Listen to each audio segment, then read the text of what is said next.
एक ऐसा गांव जहां आपको लगेगा कि आप सही में द्वापर युग में आ चुके हैं। श्री कृष्ण से जुड़ी यह जगह शायद ही आपको मालूम हो, कृष्ण घाटी, जिसे मॉडर्न ब्रज के नाम से भी जाना जा रहा है।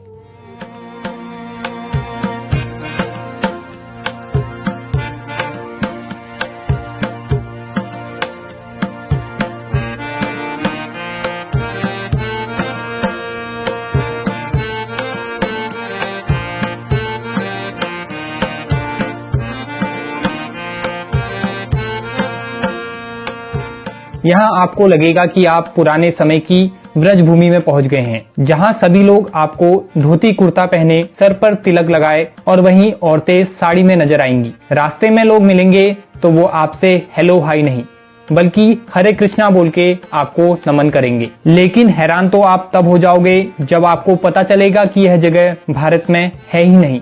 कृष्ण घाटी, इंग्लिश में कहें तो कृष्णा वैली, 660 एकड़ में फैला यह गांव यूरोप में स्थित है। बुदापेस्ट, जो कि हंगरी की राजधानी है, वहां से यह गांव 180 किलोमीटर साउथ वेस्ट डायरेक्शन में स्थित है, जहां हमारे भारतीय लोग अपनी संस्कृति को भूल वेस्टर्न कल्चर को अपना रहे हैं। वही विदेशी लोग अपने कल्चर को छोड़ हमारी संस्कृति को अपना रहे हैं और साथ ही साथ इसका महत्व भी समझ रहे हैं। ऐसा ही एक उदाहरण है हंगरी का यह छोटा सा गांव कृष्णा घाटी, या कहे Krishna valley, also known as new Brajdham.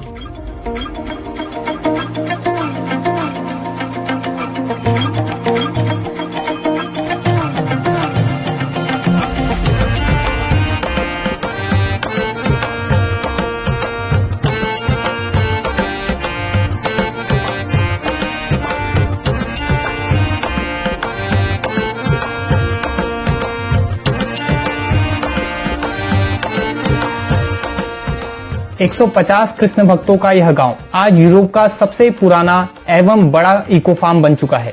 परंतु क्यों खास है यह यूरोप का गांव और क्यों इसे न्यू ब्रजधाम कहा जा रहा है? इस गांव को सबसे खास बनाती है यहाँ के लोगों द्वारा अपनाया गया वैष्णव कल्चर। कृष्णा वैली, जो कि हमारे भारत से 4 से 5 हजार किलोमीटर की दूरी पर है, परंतु इतने दूर होकर भी इस गाँव के लोगों ने हमारे सनातनी धर्म को अपनाया ही नहीं बल्कि उसे यहाँ के लोगों ने अपने जीवन में ढाला भी है।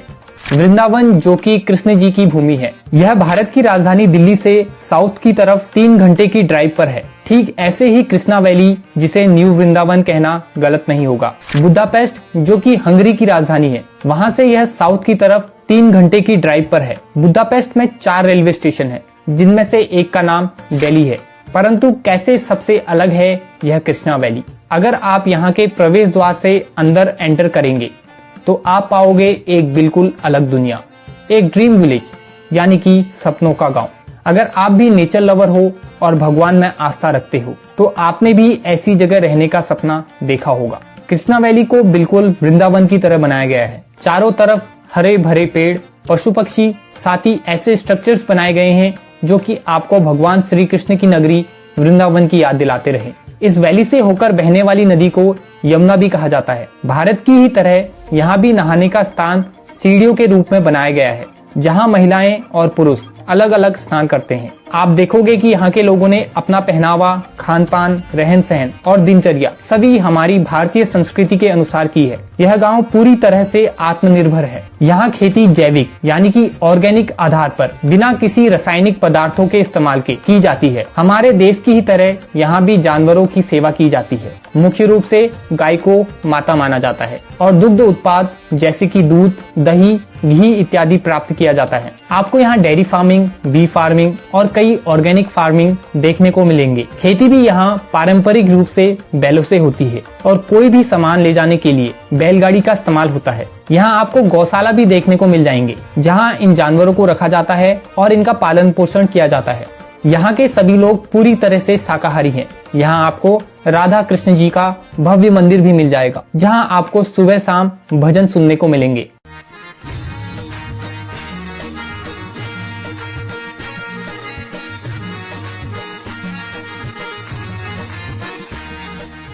यहाँ के लोग ईश्वर प्रेमी हैं और ईश्वर केंद्रित जीवन शैली जीना पसंद करते हैं। यहाँ कोई भी उत्पाद हो, उसे सबसे पहले श्री कृष्ण जी को भोग लगाया जाता है। यहाँ के स्कूलों में भी आप देखोगे कि यहाँ के बच्चों को मूल शिक्षा के साथ साथ धार्मिक एवं वैदिक शिक्षा भी दी जाती है। बच्चों को छोटी उम्र से ही भागवत ज्ञान दिया जाता है ताकि उनकी ईश्वर के प्रति आस्था एवं विश्वास बढ़ सके। आपको यहाँ एक गेस्ट हाउस, एक शुद्ध शाकाहारी रेस्टोरेंट और अन्य अतिथि सुविधाएं मिल जाएंगी। कृष्ण घाटी में हर साल 30,000 से भी ज्यादा टूरिस्ट आते हैं, जिनमें से 10,000 तीर्थ यात्री होते हैं। यहाँ के लोग भारतीय त्योहारों को भी बड़ी ही धूमधाम से मनाते हैं। जगह अलग है, अंदाज वही भारतीय और पारंपरिक रहता है, परंतु भारत से हजारों किलोमीटर दूर स्थित यह गांव, जो कि भारतीय संस्कृति से परिपूर्ण है, आखिर कैसे बना? इस गांव की स्थापना आज से करीब 30 साल पहले 1993 में शिवराम स्वामी द्वारा की गई, जो कि इस्कॉन के मेंबर हैं। इस्कॉन यानी कि international society for Krishna consciousness, जिसे हरे कृष्णा मूवमेंट के नाम से भी जाना जाता है। इसकी स्थापना हुई 1966 में और यह दुनिया भर में कृष्णा भक्ति एवं प्रचार के लिए प्रसिद्ध है। और इनके द्वारा बनाया गया यह गांव आज हंगरी का सबसे बड़ा हिंदू गांव बन चुका है। और हमें भी इस गांव से कुछ सीखना चाहिए और अपनी संस्कृति के महत्व को पहचानना चाहिए।